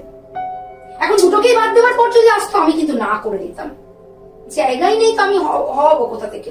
জায়গা থাকলে আমি 100% করে দেবার চেষ্টা করব, বাট জায়গাটা আছে কিনা সেটা কিন্তু আমি প্রথমেই দেখে বলবো ইয়েস অর নো। না তো না, এটা ভাগ্যে নেই মানে এটা আমি দেওয়াতে পারবো না, কোথাও তাকে থাকতে হবে। মানে তান্ত্রিক রেমেডি কাজ করে, 200% কাজ করে, 200% কাজ করে। একটা সময় মানুষ মনে করত পৃথিবী ঘুরছে না, সূর্য চারিদিকে ঘুরছে। মানুষের মনে করাটা ভুল ছিল, পৃথিবীর ঘোরাটা ভুল ছিল না দাদা। তাহলে আজকেও মানুষ ঠকছে মানুষের দোষে। কোথাও না কোথাও এখনো ইউনিভার্সের ট্রুথ আছে বলেই আমরা সার্ভাইভ করছি। তাই 100% শাস্ত্র বলছে তন্ত্র একমাত্র রেমিডির পথ। যদি তাই নাই হতো, অশ্বমেধ যজ্ঞের কথা উল্লেখ থাকতো না আমাদের শাস্ত্রে, যেখানে যুদ্ধ করার আগে আমি আপনি তো নবিশ, রাজারা শাস্ত্র বলে গেছে আমরা যুদ্ধ করার আগে অশ্বমেধ রাজারা যজ্ঞ করেছেন, সন্তান লাভের জন্য অন্ত্যেষ্টি যজ্ঞ করেছেন। তাহলে যজ্ঞের কথা শাস্ত্রে লেখা আছে। শাস্ত্র বলছে মা দেবী দুর্গা লড়াই করার আগে তাকে রত্ন দেওয়া হয়েছিল। রত্নের কথা শাস্ত্রে আছে। আপনি সেটাকে ব্যবসার খাতিরে বিকৃত করছেন, শাস্ত্রটা ভুল না। আইনস্টাইন ভুল ছিলেন না, তার যোগ্যতাকে আমরা আইডেন্টিফাই করতে পারিনি বলে আমরা তাকে পাগল আখ্যা দিয়েছিলাম, তিনি ভুল না। আচ্ছা, আমরা প্রেডিকশনের কথা বলছি, কিন্তু অনেক কিছু প্রেডিক্ট করেছেন এবং এগুলো মিলেও গেছে। বিভিন্ন টিভি চ্যানেলে প্রেডিকশন দিয়েছেন, ইউটিউব চ্যানেলে। আমি একটা প্রেডিকশনের কথা একটু মনে পড়ে গেল, আমার বক্তব্য শুনেছেন, আমি বারবার করে বলেছিলাম লাস্ট জানুয়ারি ফেব্রুয়ারির মধ্যে ডিজাস্টার গুলোর সাথে সাথে বলেছিলাম কিছু ধর্ম ওরিয়েন্টেড জায়গায় কিছু সমস্যা তৈরি হবে। আমি বারবার যারা আমার নতুন ভক্ত, আমার ফেসবুক চ্যানেলটা এখনো আছে এবং সেখানে ডেট ওয়াইজ আপডেট থাকে। হয়ে যাওয়ার পর দুর্গাশ্রী বলে না কালকে প্রেডিকশন করেছিলাম মিলে গেছে, তো না না না, ওতে আমি বিশ্বাস করি। আমি সেটাই জানতে চাইছি যে আপনি কিরকম টাইম স্পেনে প্রেডিকশনটা করতে পারেন বা করছেন, মানে ধরুন 6 মাসের, 1 বছরের? না, এরকম কোনো আগে থেকে কমিটমেন্ট নেই। এখন আমি 2 মাস 3 মাসের মধ্যে প্রেডিকশন করি, সেটা মেলে না তার বিচার আপনারা করবেন। চেষ্টা করবো আপনাদের ভালোবাসা আশীর্বাদ থাকলে 15 দিনের প্রেডিকশন করতে, তার মধ্যে যেন সেটা মেলে। যেটা বলছিলাম ধর্মগুরু, আমি বারবার বলেছিলাম কোন ধর্মীয় স্থানে কিন্তু ডিজাস্টার আসবে। আমি জানুয়ারি ফেব্রুয়ারি থেকে কন্টিনিউয়াস বলেছিলাম কোন ধর্মীয় স্থানে ডিজাস্টার আসবে। অলরেডি রাম মন্দিরে বহু টাকা চুরি নিয়ে একটা গন্ডগোল তৈরি হয়ে গেছে। এবং আমি যে প্রেডিকশনটা করেছিলাম, আমি সকলকে রিকোয়েস্ট করছি আমার কথায় প্রভোক না হয়ে, অলরেডি আমার চ্যানেলে এই আপডেট গুলো কবে কোনটা বলেছিলাম আছে, একটু প্লিজ স্ক্রল করে দেখে রেসপন্স করবে, কমেন্ট করবে, ভুল বললে সেটাও জানাবে। আমি ফ্লাইট ক্র্যাশের কথা যখন বলেছিলাম, আসাম এবং ভারতের বায়ুসেনায় আগুন ধরে যায় এবং কলকাতা এয়ারপোর্ট থেকে আগরতলাগামী 2টো ফ্লাইট উঠতে গিয়ে তাতে আগুন ধরে, এই হিস্ট্রি গুলো কিন্তু আমার বলা 7 থেকে 10 দিনের মধ্যেই মিট করেছে। আচ্ছা, এখন তো জুন মাস, ঠিক আছে, 2026 সালে জুন মাস, জুলাই মাস, জুলাই পড়ে গেছে, জুলাই। তো এই যে শেষ কয়েকটা মাস আছে 2026-এ, এত বেশি প্রেডিকশন করার জন্য দুর্গাশ্রী না। শেষ ক মাস মানে এখনো 6 মাস আগে, এত লম্বা না। আমি আগামী 3 মাসের প্রেডিকশন করবো, বলুন কি জানতে চান? আচ্ছা, আগামী 3 মাসের বলুন। আচ্ছা বলুন, এই যে যুদ্ধটা চলছে, এখন যুদ্ধের একটা প্রভাব সবার মধ্যে পড়ছে, আর 20টা দিন অপেক্ষা করতে পারবেন আজকে থেকে? আমি জানি না আপনার পডকাস্টটা 20 দিনের মধ্যে রিলিজ করবেন কিনা। এই মাসের শেষ থেকে আবার আমরা বুঝতে পারবো যে যুদ্ধটাকে কিছুদিন বিরতি, যে যুদ্ধটা কিছুদিন রেস্টে ছিল, একটু ভাবলাম আমরা একটু বোধহয় রিলিফ পেয়েছি। না, হ্যাঁ একটু রিলিফ। ওই যে বৃহস্পতি তুঙ্গস্থ, ট্রানজিটে, কিছুটা তো রিলিফ দেবেই, কিছুটা শান্তি দিয়েছে। তবে এই মাসের শেষ থেকেই আবার বুঝতে পারবো যুদ্ধের বাতাবরণ গুলো তৈরি হয়েছে। যুদ্ধ শুরু হবে না এই মাসের শেষে, যুদ্ধের বাতাবরণ আমি বুঝতে পারবো। আবার অ্যাংজাইটি দেশের মধ্যে শুরু হচ্ছে, যেটা কিন্তু ওই সেপ্টেম্বর নাগাদ আবার ছোট বড় যুদ্ধ শুরু হয়ে যাবে। সব দেশের মধ্যে, সব দেশের মধ্যে না, ইন্ডিভিজুয়ালি কেউ ধরুন মানে হ্যাঁ কম বেশি অনেক দেশ জড়িয়ে পড়বে।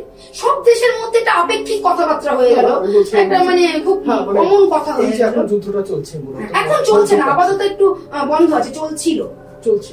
যখন বন্ধ হবে সেটাও আমি ঐন্দ্রিলার ব্রডকাস্টে গিয়ে বলেছিলাম, একদম ডেট মেনশন করে বলেছিলাম কোন তারিখে বন্ধ, কোন ডেট থেকে আগামী 15 ডেজের মধ্যে যুদ্ধ প্রায় বন্ধ হয়ে যাবে। এখনো বন্ধই আছে। আবার এই মাসের শেষ থেকে একটা বাতাবরণ শুরু হবে, সেপ্টেম্বর অনওয়ার্ডস আবার শুরু হয়ে যাবে। থামবে কবে?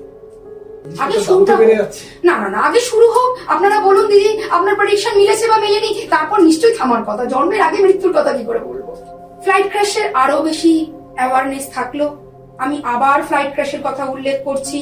আমি উল্লেখ করছি ল্যান্ডস্লাইড জায়গা, উল্লেখ করছি নর্থ ইস্ট সিকিম, যে জায়গাগুলো হয়েছে এগুলোতে আবার রিপিটের সম্ভাবনা আছে। অলরেডি আমি প্রেডিক্ট করার পর ভূমিকম্প হয়ে গেছে, সেটা তোমরা জানো। ভেনেজুয়েলা এবং জাপানে আমার প্রেডিকশনে 20 দিনের মধ্যে জাপান এবং ভেনেজুয়েলার একাধিক ভূমিকম্প হয়েছে। যারা একটু জ্যোতিষটা বোঝো, আমার জ্যোতিষ বন্ধুদেরও একটু বলছি, বেশ বলার সাথে সাথে হয়তো দেখবো আরো ইউটিউবে এই ডেট গুলোই আপডেট হয়ে গেছে।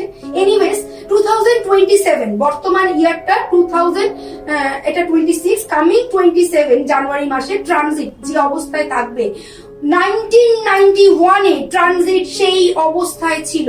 অর্থাৎ সম্ভাবনা ভীষণভাবে অগ্রাহ্য করা যায় না। 1991 সালে যা যা ঘটনা ঘটেছিল 2027-এ সেই ঘটনাগুলো ঘটবে। রবি, রাহু এবং বুধ একসাথে এক জায়গায় আসবে, যেখানে সরকারের ভুল ভ্রান্তি সামনে আসবে। 2027-এ সরকারের ভুল ভ্রান্তি সামনে আসবে এবং সেই নিয়ে একটা বড় শোরগোল দেশকে কাঁপিয়ে দেবে। আমি গত জানুয়ারি মাসে বলেছিলাম কিছু মানুষ রাস্তায় নেমে পড়বে মানে সরকারের এগেনস্টে, সরকারকে বিরোধিতা করতে। আমি কয়েকদিন, আমি যদিও পার্টি পলিটিক্স এগুলো কিচ্ছু বুঝি না, ইনফ্যাক্ট আমি বুঝতে চাই না, বাট আমি কিছুদিন আগেই, এখন চলছে একটা ককরোচ বলে সংস্থা, অনেক বেশি ক্রাউড, খুব সিম্পল, তারা কোনো পার্টি পলিটিক্স ছাড়াই একটা ককরোচ বলে অনেক ম্যান পাওয়ার নিয়ে, এবং তাদের ম্যান পাওয়ার এভরিডে ইনক্রিজ করছে, তারা কিন্তু এগেনস্ট মানে শাসন ব্যবস্থার আগেনস্টে যাচ্ছে। এটা কিন্তু দুর্বাশ্রী বারবার বলেছে, একাধিকবার বলেছে। সেইগুলোও কিন্তু তোমরা একটু ফেসবুক স্ক্রল করে দেখবে। আচ্ছা, এই যে এখন তো শ্রাবণ মাস, শ্রাবণ মাসে শিব পুজো হয়, এই সময় যে মানুষরা সমস্যায় জর্জরিত হয়ে থাকে, তারা কিভাবে মুক্তি পাবে? শিব পুজো করলে কি সমস্যা থেকে মুক্তি পাবে? হ্যাঁ, আপনি বললেন শ্রাবণ মাস, নামা শিবায়, এই পঞ্চতত্ত্বের মধ্যে এই 5টা শক্তি, এই 5টা শব্দের মধ্যে প্রচুর শক্তি আছে। আমি প্রত্যেককে অনুরোধ করব, শ্রাবণ মাসে সম্ভব হলে এভরিডে শিবের মাথায়, শিব এমন একটি দেবতা আমাদের শাস্ত্রগতভাবে যে খুব অল্পতেই সন্তুষ্ট হন। কিচ্ছু করতে হবে না, বেলপাতা গঙ্গা জল দিয়ে আপনি শিবের মাথায় জল ঢালুন, নামা শিবায়, 5টি শব্দ, আর কিচ্ছু না। এই পঞ্চতত্ত্ব অর্থাৎ কি হবে দিদি, এই উচ্চারণ, এই যে আমরা উচ্চারণ করছি সেটা ইউনিভার্স নিচ্ছে, তারও কিছু অ্যাকশন রিয়াকশন আছে। যারা পারছো প্রত্যেক সোমবার করো, যারা পারছো না প্রথম শেষ সোমবার করো, যাদের পক্ষে পসিবল তারা এভরি সোমবার করো। কি করবে, একটি বেলপাতা দিয়ে শিবের মাথায় জল, আতর, গঙ্গা জল এবং একটু গোলাপ জল প্রদান করো। সঙ্গে যদি প্রদান করতে পারো, যদি অভিষেক করাতে পারো আখের রস দিয়ে, এটা খুব শুভ। যাদের রাহুর সমস্যা তাদের অবশ্যই ভাবে বলবো আম বা আমসত্ব দিয়ে শিবের অভিষেক করালে অত্যন্ত শুভ ফল লাভ করা যায়। আমি বলবো শিবকে কখনোই এই হাফ বেন্ড হয়ে জল দেবে, পুরো বসেও না, পুরো দাঁড়িয়েও না, হাফ বেন্ড হয়ে শিবের মাথায় অর্ঘ্য বা জল প্রদান করবে। এতে ভাগ্যের পরিবর্তন হবে না, মেন্টাল রিলিফ হবে।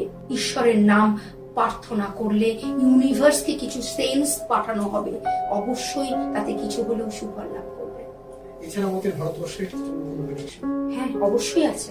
গ্রহণ আছে একটা সামনে, একটা 12th আগস্ট থেকে। আমি আপনাদের মনে আছে কিনা জানি না, ইতিপূর্বে অবশ্যই মনে থাকা উচিত, যাদের মনে নেই আবার বলবো আমার এফবি চ্যানেলটা একটু ব্যাকে গিয়ে সার্চ করতে। আমাদের জুবিন গার্গ আমাদের ছেড়ে যখন চলে গেলেন, আমি কিন্তু আমার প্রেডিকশনে একদম 16 দিনের মাথায় তিনি আমাদের ছেড়ে চলে গিয়েছিলেন। আমি বলেছিলাম কোনো এক নক্ষত্র আমাদের ছেড়ে, আমি ওনার নাম বলিনি, কিন্তু কোনো এক নক্ষত্রকে আমরা হারাতে চলেছি। আমি দুর্গাশ্রী আবার বলছি, ডেটটা প্লিজ নোট করে নাও। 12th আগস্ট থেকে 28 আগস্টের মধ্যে সূর্যগ্রহণ, চন্দ্রগ্রহণ, পরপর দুটি গ্রহণ আছে। এই সময় নক্ষত্র পতন, এর আগে পরে নক্ষত্র পতন হবার প্রবল সম্ভাবনা আছে। আমি ডেটটা আবার বলছি, 12th আগস্ট থেকে 28 আগস্টের 15-20 দিন আগে পরে সময় রেখে নক্ষত্র পতন হবার প্রবল সম্ভাবনা আছে। এই সময় ক্লাইমেটও ভয়াবহ রূপ নেবে। এই সময় যুদ্ধকালীন সতর্কতা থাকলেও আরো কোনো বিপর্যয় বা ভয়াবহতা দেশ দেখতে চলেছে। ভালো কিছু যুদ্ধ আর বিপর্যয় পেলেন। ভালো ভালো মানে ইউনিভার্সের জন্য কি ভালো? বৃহস্পতি তুঙ্গস্থ অবস্থায় আছে। আচ্ছা, ভালো, খুব ভালো কথা মনে পড়েছে। ভালো কিছু বলতে বলি, 10 এপ্রিলের পর যখন রবি শ্রবণা নক্ষত্রে যাবে, রবি শ্রবণা 10 এপ্রিলের পর যখন রবি শ্রবণা নক্ষত্রে যাবে, তখন আমাদের বাতাবরণ বেশ কিছুটা অনুকূল হবে। শেয়ার মার্কেটে বেশ কিছুটা পজিটিভ শাইনিং আসবে। হঠাৎ অর্থ প্রত্যেকটা মানুষের পকেটে যে টান এই বছরটা এন্টায়ার থাকবে, সেখান থেকে মানুষ কিছুটা রিলিফ পাবে। আমাদের 27 সালটা অব্দি অপেক্ষা করতেই হবে। 26-এ গিয়ে কারোর একটু ভালো হলো, আজকে কোনোভাবে 15 কোটি টাকা কামিয়ে নিলে কাল না তো পরশুর মধ্যে আবার 10 টাকা চলেই যাবে। প্রেডিকশন গুলো সবাই আশা করি মাথায় রাখবে, মিলিয়ে দেখবে, এবং সবাইকে বলবো যেন কমেন্ট করে যেন জানায়। এটা আমাদের সবার জন্য দরকারি। আমি এই তন্ত্রের কথায় আরেকটা কথা বলতে চাই, যেটা হচ্ছে আমি বারবার সকলকে অনুরোধ করব, যারা, কারণ বিকজ আমি বারবার একটা কথা বলেছি, সাধারণ মানুষকে আমি যতই বোঝাবার চেষ্টা করি, তারা এইসব বুঝতে প্রস্তুত না। তারা আমার একটা সমস্যা, দিদি কি করলে ভালো হবো বলুন, ভালো হওয়া ভাগ্যে আছে বা নেই, তারা বা এই কম্বিনেশন পারবনেশন, তারা এগুলো বুঝতে চায় না। তারা চায় প্রেডিকশন এবং রেমেডির পথ। শুধু আমি বলছি একটু চোখ কান খোলা রেখে রেমেডির জন্য এগো। এই যে সবাই বলছে না, অমাবস্যায় চলে যাচ্ছি তারাপীঠ এবং ভীষণ ভীষণ বড় বড় কাজ আমরা সাকসেস করে ফিরে আসছি। কাজ সাকসেস হচ্ছে কিনা সেটা দেখা যাচ্ছে না, নিজেরাই ইউটিউবে বলছে সেটা শোনা যাচ্ছে। শাস্ত্র সেটা বলছে না, সেটা হয় না। অমাবস্যায় কি সব সমস্যার সমাধান না, অমাবস্যা কালো, সে কি করে আপনার জীবনে দেবে আলো? জানতে হবে। অমাবস্যার সম্পর্ক নেই তন্ত্রের সাথে, শুধুমাত্র অমাবস্যার সম্পর্ক নেই, তন্ত্রের সাথে সবকিছুর সম্পর্ক আছে। বিকজ আমাদের জানতে হবে আমাদের সমস্যার রুট কজটা কোথায়। আপনি কি করতে চান? বশীকরণ, মারণ, উটাচন, আপনি করতেটা কি চান? যদি আমরা শর্ট কর্মে যাই, যদি এখনই আপনার একটি সমস্যা থাকে, আমি একে মারণ বা উচাটন করতে চাই, এই আমার শত্রু, একে আমার জীবন থেকে নিঃশেষ করে দিতে চাই, অবশ্যই অমাবস্যায় সেই কাজটা করতে হবে। বাট যদি আপনার মা বা সন্তান বা স্ত্রী মৃত্যুর সাথে যুদ্ধ করছে, তাদের হসপিটাল থেকে আনতে চাইছেন, যদি করতে হবে মহামৃত্যুঞ্জয়, যদি করতে হবে স্বাস্থ্যের রক্ষা কবচ, কি করবে অমাবস্যা? তখন তো দরকার আপনাকে পঞ্চমী, অশ্বিনী নক্ষত্র, তখন দরকার আপনাকে শিব চতুর্দশী, দরকার মহালয়া, সেই যোগে কাজ করতে হবে। যদি বিদ্যার্থী, আপনার ছেলেটা পরীক্ষায় ভালো নম্বর পাচ্ছেন না, আপনি অমাবস্যাতে গিয়েই বা কি করবেন, আর মহালয়াতে গিয়েই বা কি করবেন? কাজটা তো করতে হবে বুধের, সেটা তো করতে হবে পঞ্চমী তিথিতে অশ্বিনী নক্ষত্রে, তবে তো আপনি ফল পাবেন। রবি পুষ্যা নক্ষত্র অত্যন্ত শুভ যোগ। ব্যবসায় কোনো অর্থ সমস্যা, ব্যবসায় ঋণে জড়িয়ে পড়ছেন, সেখান থেকে বের করতে হবে, রবি পুষ্যা নক্ষত্রে কাজ করতে হবে। এরপর সর্বোপরি একটা বড় কথা, যে কথাটা না বললে নয়, সেটা হচ্ছে যিনি আপনার কাজ করবেন তার কোন দশা অন্তর্দশা চলছে। আপনার জানা আছে কিনা বা মনে পড়বে কিনা জানি না, ভারতবর্ষের রিনাউন্ড একজন ডক্টর, যার কথায় ভগবান, তিনি মানুষের কাছে ভগবান, তার কথায় কলকাতায় হসপিটালও আছে, তিনিও কিন্তু অপারেশন থিয়েটারে পেটে ছুরি কাছি রেখে ভুলে বেরিয়ে এসেছিলেন, বিকজ তার খারাপ সময় চলছিল তখন।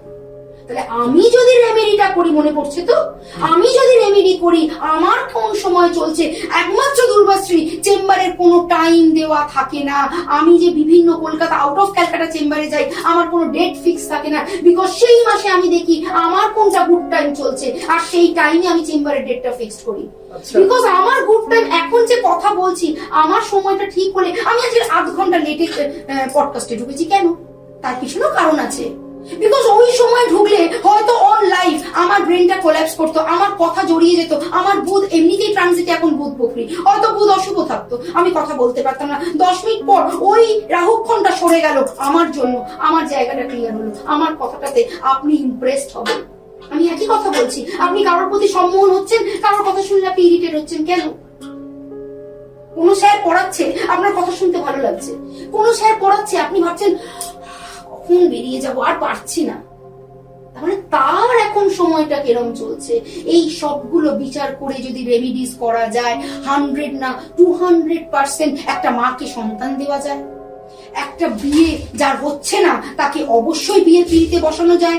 যাদের সম্পর্কে তৃতীয় ব্যক্তি এসে গেছে অলরেডি, তার জীবন থেকে তৃতীয় ব্যক্তিকে সরিয়ে দিয়ে সম্পর্ক তৈরি করা যায়। আবার বলবো, হরোস্কোপে তার পজিটিভিটি থাকতে হবে, ঈশ্বরকে কোথাও না কোথাও তার গ্রহকে পজিটিভ রাখতে হবে, না হলে কিন্তু হবে না। রাহু দেখা যাচ্ছে রবির সাথে যুক্ত হয়ে সপ্তমে, ষষ্ঠপতি সপ্তমে, সপ্তমপতি অষ্টমে, তার ডিভোর্স হবেই, কেউ আটকাতে পারবে না। কোনো উচাটন মারণ বশীকরণে কোনো লাভ হবে না। আরেকটা কথা বলি, বশীকরণের পিছনে দৌড়বেন না দাদা। বশীকরণ কে কাকে করতে পারে, বশীকরণ বলে কোনো শাস্ত্রে কথা আছে? তার আগে দুটো কথা আছে, সম্মোহন, আকর্ষণ। অর্থাৎ প্রথমে আকর্ষণ, তারপর সম্মোহন, তারপর বশীকরণ। এই আকর্ষণ ও সম্মোহনের কথা কিন্তু আধ্যাত্মিক তান্ত্রিক যারা নিজেদেরকে দাবি করে তারা জানেনই না। হঠাৎ করে বশীকরণ হয় না, প্রথমে তাকে অ্যাট্রাক্ট করতে হয়। আপনার সাথে আমার দেখাই হয়নি কখনো, আপনি আমাকে বশীকরণ হবেন কি করে? আমার তো এখন ইচ্ছা করছে ট্রাম্পকে বশীকরণ করে প্রত্যেকটা দেশকে শান্ত করতে, যাতে ট্রাম্পের হঠাৎ এই ওনার জন্য পাগলামি ওয়ার্ডটা খুব খারাপ হয়ে যাবে, সে হঠাৎ কিছু একটা মনে পড়ছে, উনি করছেন। পারবো কি বশীকরণ করতে? পসিবল কি? পসিবল না। আপনার সাথে আমার দেখাই হয়নি, আমি আপনাকে সম্মোহন করবো কি করে? প্রথম তো সম্মোহন, আকর্ষণ, তবে তো যাচ্ছে বশীকরণ। সৎকর্ম করতে গেলে আগে সেই মানুষটির সাথে ফিজিক্যালি মিট করতে হবে, থাকতে হবে, আপনার প্রতি আমার কোনো না কোনো অ্যাট্রাকশন থাকতে হবে, নাহলে তো যে যা ইচ্ছে করতে পারবে। দর্শকরা যদি আপনার সাথে যোগাযোগ করতে চায় কিভাবে করবে যদি একটু বলেন? আমার বিভিন্ন চেম্বার তো আছেই। আমি দুর্গাপুর, আসানসোল, কলকাতা, শিলিগুড়ি এবং আগরতলায় চেম্বার করি গত 18 বছর ধরে, এখনো চলছে। 9836732805 সব জায়গায় স্ক্রলিং এ ফেসবুকে আমার নাম্বার আছে, যদি মনে করো অবশ্যই যোগাযোগ করতে পারো। বাট কঠিন সমস্যা না হলে শুধুমাত্র একটু দেখিয়ে আসি, এরকম সমস্যার জন্য দুর্বাশ্রী নয়। সত্যি যদি সন্তান হচ্ছে না, সত্যি যদি কোটি কোটি টাকা ঋণে পড়ে আছো, সত্যি যদি বৈবাহিক জীবনটা আর চালানো যাচ্ছে না অথচ বেরিয়ে আসতে চাইছো না, সেরকম সমস্যা হয়, নিশ্চয়ই যোগাযোগ করবে। চেষ্টা করে দেখবো তোমার ওই হরোস্কোপ থেকে বাঁচার রাস্তা আছে কিনা। প্রথমে ইয়েস অর নো, তারপর মুক্তির পথ। এসে গেলেই হয়ে যাবে এমনটাও আশা থাকলে, বা টাকার বিনিময়ে গ্যারেন্টি, সেই আশা থাকলে দুর্বাশ্রী নয়। আপনি কি অনলাইন অফলাইন দুটো ক্লায়েন্ট দেখেন? অনলাইন অফলাইন দুটো। তাহলে আপনারা শুনলেন, খুব ভালো লাগলো আজকে শ্রীমতী দুর্বাশ্রীর সাথে কথা বলে, অনেক কিছু জানলাম। আশা করি দর্শক বন্ধুদেরও খুব ভালো লেগেছে। আর সবচেয়ে বড় কথা, উনি খুব অনেস্টলি বললেন, সেটা অবশ্যই বিবেচ্য, যে শুধুমাত্র দেখানোর জন্য নয়, সত্যি সমস্যা থাকে অবশ্যই আসবেন, একবার দেখা করে যাবেন। তাহলে আমাদের আজকের পডকাস্ট এই অবধি, দেখা হচ্ছে পরের পডকাস্ট। আমি যেতে যেতে একটা কথা একটু বলবো, ভাগ্য আমরা কেউ দেখিনি, সকলকে বলছি, ডিমোরালাইজড হয়েও না, বেশি ভাগ্যের জন্য উড়ির হয়ে দৌড়াদৌড়ি করো না, কর্ম করো। ভাগ্য আমরা কেউ দেখিনি, কর্ম আমাদের সাকসেস দেবেই। ইউনিভার্সকে তুমি তোমার প্রেয়ার এভরিডে পজিটিভ ওয়েতে জানাও, অ্যাকশন পাবেই। 27 বছর জেলে থাকার পর নেলসন ম্যান্ডেলা সাউথ আফ্রিকাকে লিড করেছিল। কেউ ভাবেনি, কোনো হরস্কোপে লেখা ছিল না, ভাগ্য তাকে বলেনি 27 বছর পর সে বেরিয়ে একটা দেশকে লিড করতে পারে। অর্থাৎ উইল পাওয়ার নষ্ট করো না, কেউ তোমার ভাগ্য দেখেনি, তুমি নিজে নিজে ভাগ্য করতে পারো। নিজেকে ম্যানিফেস্ট করো, ফোকাস ইয়োরসেলফ, আর কিচ্ছু না, কাট আউট এভরিথিং। নিজেকে কনসেন্ট্রেট করো, ফোকাস করো। বিবেকানন্দ বলেছেন তুমি চাইলে পাবে না, এমন কিচ্ছু হতে পারে না। সৎ পথে চাইতে হবে, এফোর্ট দিয়ে চাইতে হবে, নিজেকে নিজের কর্মের জন্য সৎ পথে আগ্রহ প্রকাশ করতে হবে। কোনো হঠাৎ করে উঠে যাওয়ার শর্টকাট পথে যেও না, সঠিকভাবে চলো, ম্যানিফেস্ট করো। নিজে যেটা চাইছো সেটা নিজের শরীরের মধ্যে মধ্যে নিজে আমি ভালো করব, আমি সত্যি কথা বলবো, আমি ঠকবো না, আমি ঠকাবো না, এটা ভেবে চলো। দেখবে তোমার সারাউন্ডিং ঈশ্বর সেরম ভাবেই তৈরি করে দেবেন। একদম ঠিক কথা। এই কথাটি আমরা প্রত্যেকবার পডকাস্ট শেষে বলি। ভালো থাকবেন আর ভালো কাজ করবেন অবশ্যই। নমস্কার।